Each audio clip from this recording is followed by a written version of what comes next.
Welcome to episode 21, Color and Literature of 28 Days of Color, presented by S.T.E.A.M Academy. Today, we talk about the history of Uncle Tom's Cabin and the controversy that surrounded it. Then, we'll speak with Michael Maitre, spoken word artist, about the projects he's doing now and how he expresses himself with his words. Stay tuned.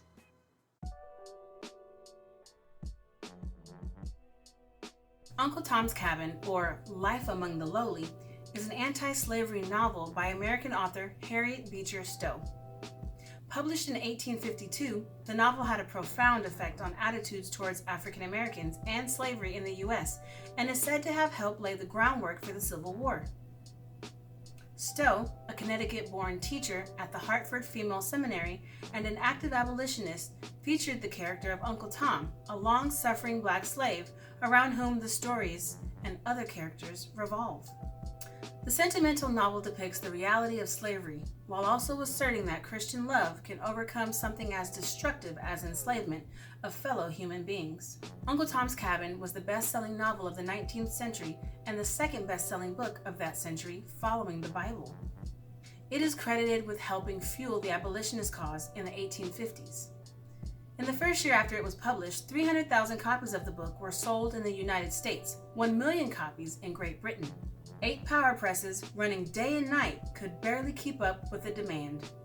In 1855, 3 years after it was published, it was called the most popular novel of our day. The impact attributed to the book is great, reinforced by a story that when Abraham Lincoln met Stowe at the start of the Civil War, Lincoln declared, "So this is the little lady who started this great war." The quote did not appear in print until 1896. And it has been argued that the long-term durability of Lincoln's greeting as an anecdote in the literary studies and Stowe scholarship can perhaps be explained in part by the desire among many contemporary intellectuals to affirm the role of literature as an agent of social change. The book and the plays it inspired helped popularize a number of stereotypes about Black people. These include the affectionate, dark-skinned mammy, the pickaninny stereotype of Black children, and the Uncle Tom, or dutiful, long-suffering servant, faithful to his white master or mistress. In recent years, the negative associations with Uncle Tom's Cabin have, to an extent, overshadowed the historical impact of the book as a vital anti-slavery tool. Uncle Tom's Cabin first appeared as a 40-week serial in the National Era, an abolitionist periodical starting with the June 5, 1851 issue. It was originally intended as a shorter narrative that would run for only a few weeks. Stowe expanded the story significantly, however, and it was instantly popular, such that several protests were sent to the Era office when she missed an issue. Because of the story's popularity, the publisher John P. Jewett contacted Stowe about turning the serial into a book. While Stowe questioned if anyone would read Uncle Tom's Cabin in a book form, she eventually consented to the request. Convinced the book would be popular, Jewett made the unusual decision for that time to have 6 full-page illustrations by Hammett Billings engraved for the first printing. Published in book form on March 20, 1852, the novel sold 3,000 copies on that day alone and soon sold out its complete print run. A number of editions were soon printed, and in the first year of publication, 300,000 copies of Uncle Tom's Cabin were sold.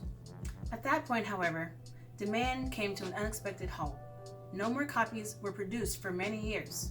Jewett went out of business, and it was not until Ticknor and Fields put the work back in print in November 1862 that demand began again to increase. A number of early editions carried an introduction by Reverend James Sherman, a congressional minister in London noted for his abolitionist views. Uncle Tom's Cabin sold equally well in Britain, with the first London edition appearing May 1852 and selling 200,000 copies.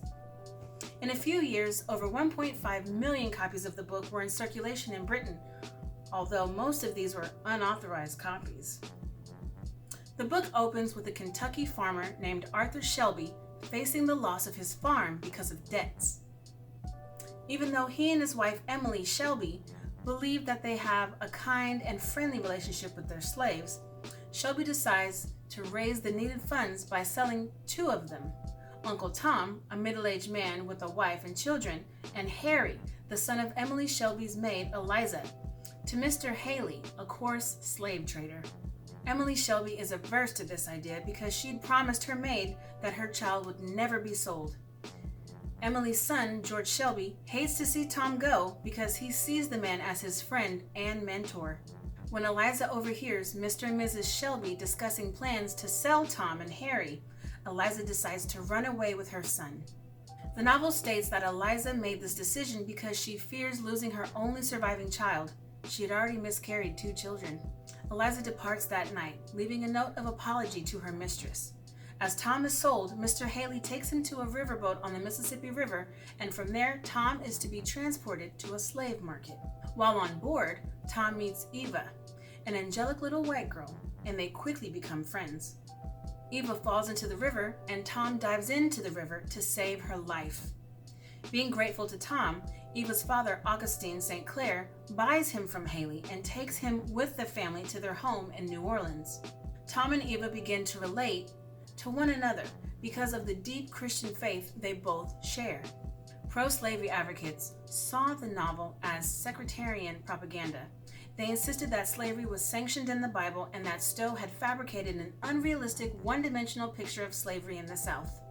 Pro-slavery newspapers were mocking and sarcastic in their reviews, which had titles like More Anti-Slavery Fiction, A Few Facts from Miss Stowe, and Uncle Tom Mania. Editors lamented Uncle Tom's Cabin seems fated to be an ever-springing fountain of discord, and we tremble for the traditional chivalry of the South.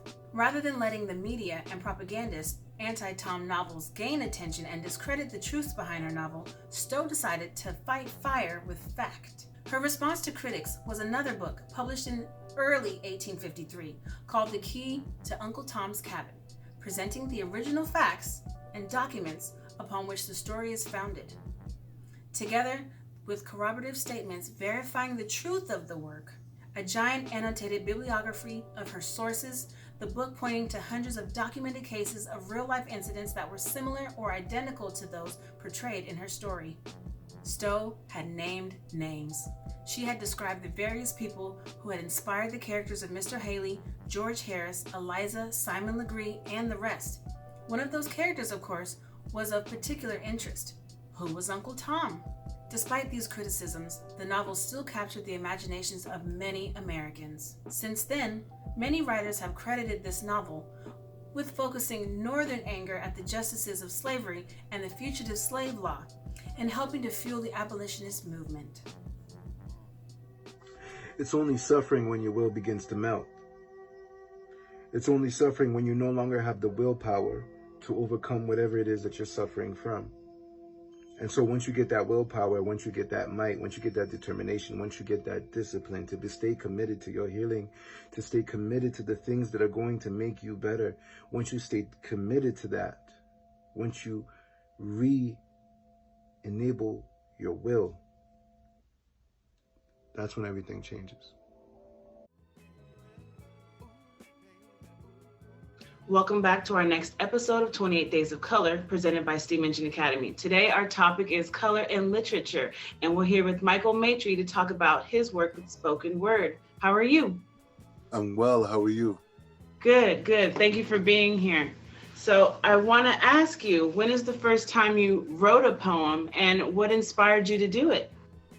You know, the first time I wrote a poem was probably in elementary school. And I had a crush on a girl, so I wrote her a poem. I never gave it to her, though. Nice. That's all right. And what are some of the ways you share your poetry now? Well, you know, pre-pandemic, I performed a lot at poetry lounges. I'm based out of Southern California. But now it's through my Instagram page. I post a lot of poetry on there. And then I'm also very active in Clubhouse. So there's a lot of a poetry community in Clubhouse. So I perform on there, and now I'm actually a part of something really cool where we're about to do a stage play on Clubhouse. So it's all audio, and it's going to be acting, but doing spoken word as the lines. So it's going to be really cool. Wow, very nice. We'll have to get more information on that and put your info up here. And for those who didn't see the holiday show, I actually met you through my partnership with Playbook Series Inc. And we had you on the holiday show, and you did a spoken word poem called Joy to the World, right? Yeah, absolutely. That's where we first met you. And, I just wanted to ask you after that. I mean, the poem itself was really impactful on me. I mean, even I know everyone else felt that too. And I just want to know, what does it mean to you to be able to, give out your words the way you feel them and address issues that are going on? Yeah, absolutely. It's just a great form of expression. Poetry for me has always been unrestricted. I do music too, but I find that I gravitate more towards the poetry because you're not restricted between certain amount of bars and lines. You're not restricted to a certain rhythm. You get to go to the rhythm of your heart. You get to really truly express and freely explore all the things you want to say, whether it rhymes or it doesn't rhyme, whether it fits or it doesn't fit. You just get to express, and everybody is captivated by your every word. So I think poetry is just a very powerful tool to communicate the things that are embedded deep in your heart.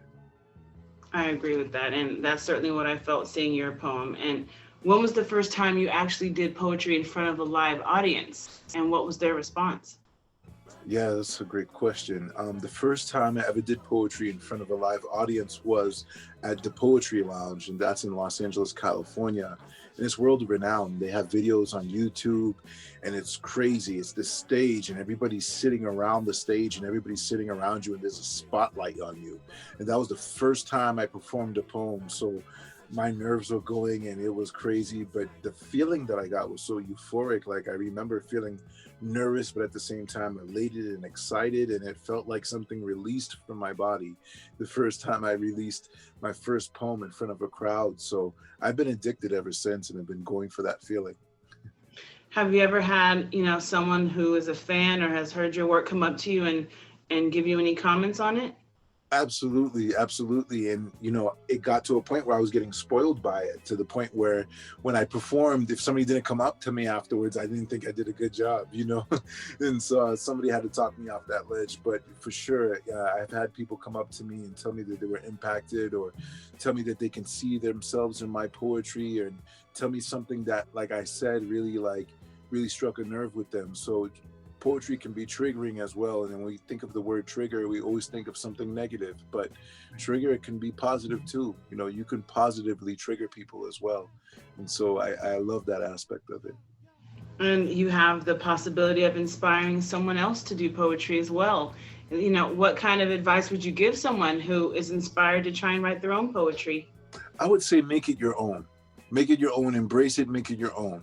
It's great to just get a start and start writing poetry, but I would challenge you to go to the next level of that and memorize your poems, become one with your poems, really know your poems, so that way anywhere, any place, you can perform them on the drop of a dime with confidence, and it could be something that you really truly believe in your heart. So memorizing your poems is huge. So write it, memorize it, know it, and go perform it. And when you say that, know your poem, it always kind of makes me think of the connection of the poet to their poem. Do you ever find that when you're talking about certain subjects, you start to feel that emotion as you're speaking out your poem? Absolutely. And I know everybody has different styles, but for myself, I consider poetry an extension of acting, really acting out the expressions that you're trying to express. So I feel every bit of it, every word. I make sure I feel and I truly believe when I'm saying it, so that it comes out authentic. It comes out as something that's tangible, that people can really feel. And it's so important when you're trying to, deliver your art in a way that's digestible, is to really feel it and to really be into it. So I get heart palpitations, and I get nervous, sweaty palms and everything when I'm delivering poems. And you've started out when you were young doing this. Is there anyone at that time or now that has inspired you through their poetry? Oh man, there's so many people. There's so many people, but the LA scene and California in general, all the way from the Bay down to Southern California, there's some amazing poets. 6 Foot the poet. There's just so many. Kamari Carter, she wrote a book of poetry. There's so many people that influenced me along the way, and I, for one, am a huge fan. When I meet somebody who's really good at their craft, I just want to watch them and study them. And That's a big thing with poets. Is poetry is that one area where you actually enjoy sitting down and watching other people work. You love listening to other poetry. You love being in the air. You can go to a scene and not even perform a piece and just sit there and listen all night.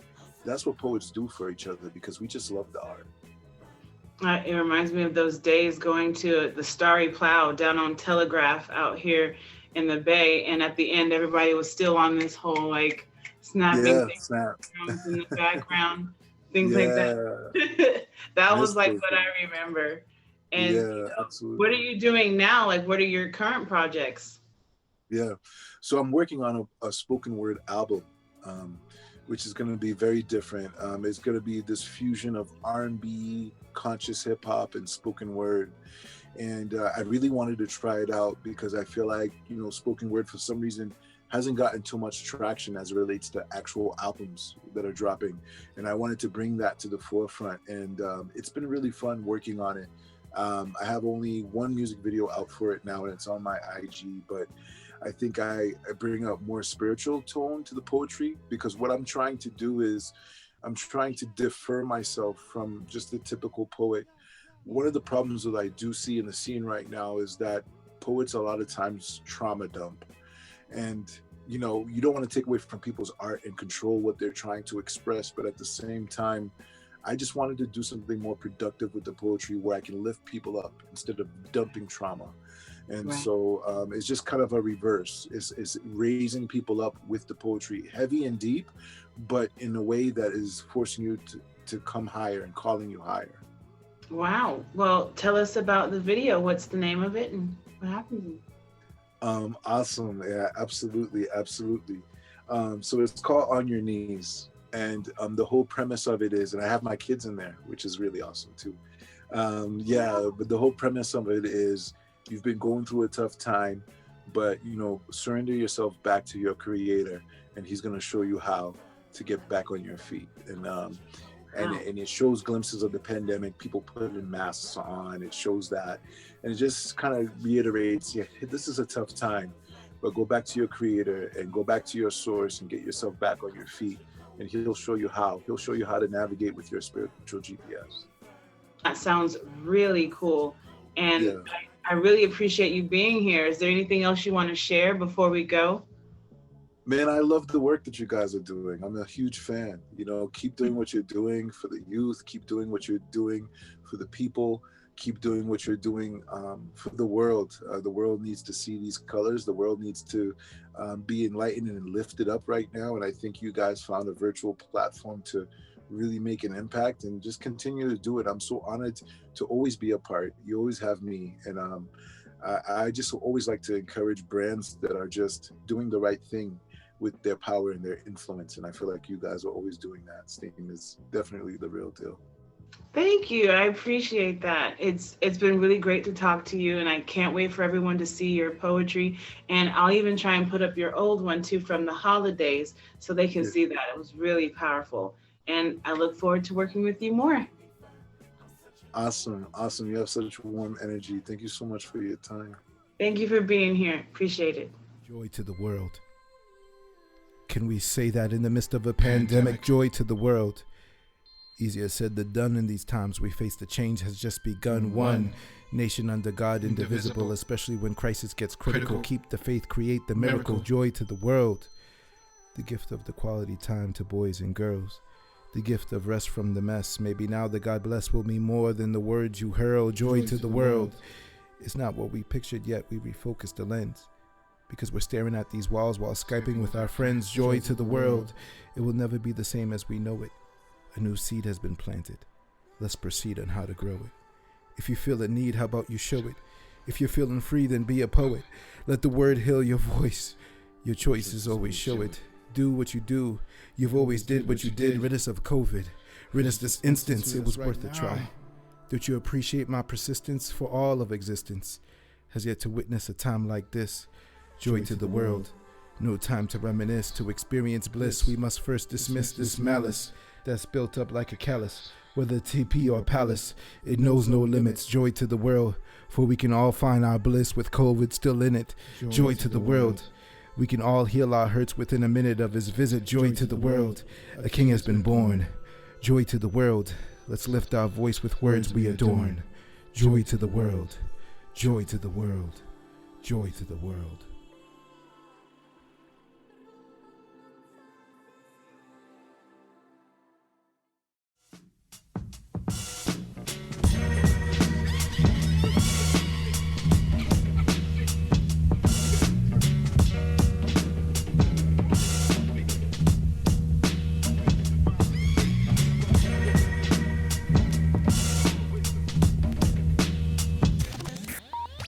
Finishing up our episode in literature, today we're going to read Little People, Big Dreams, Maya Angelou.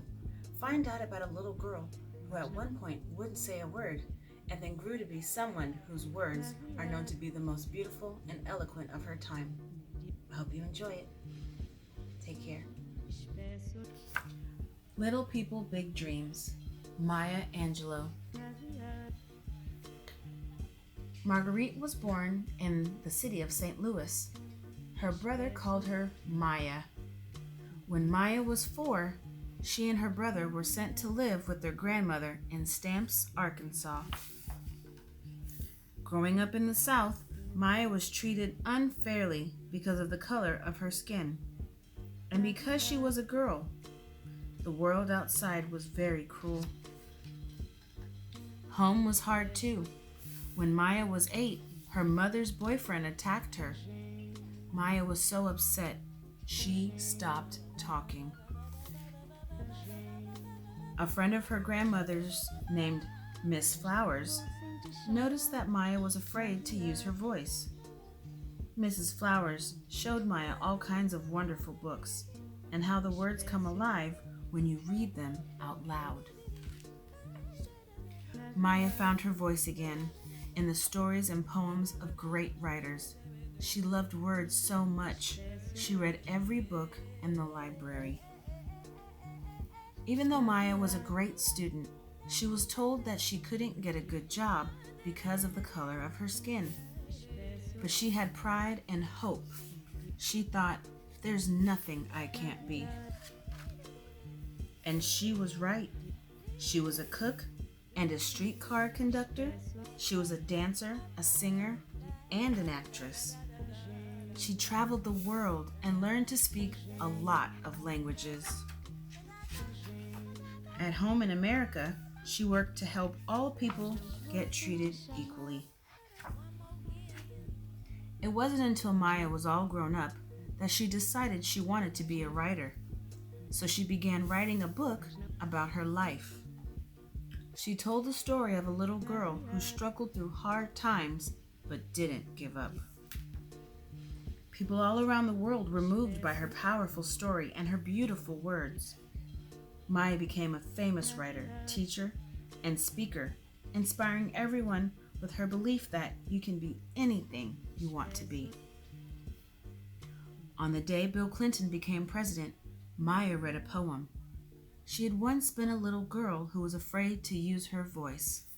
Now she was speaking to the entire country about her favorite thing, hope. The end.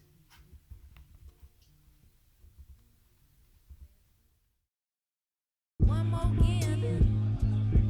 Mas não. Mas não.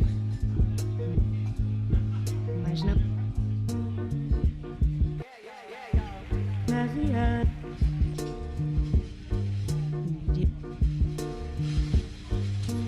Espesso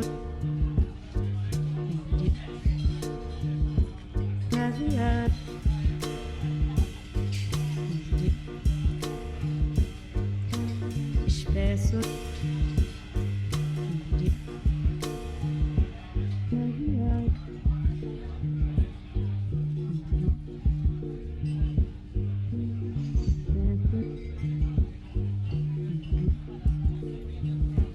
Caviar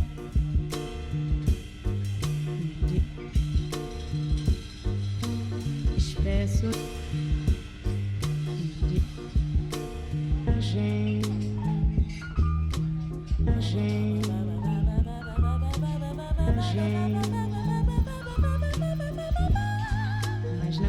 sem te chamar na viagem.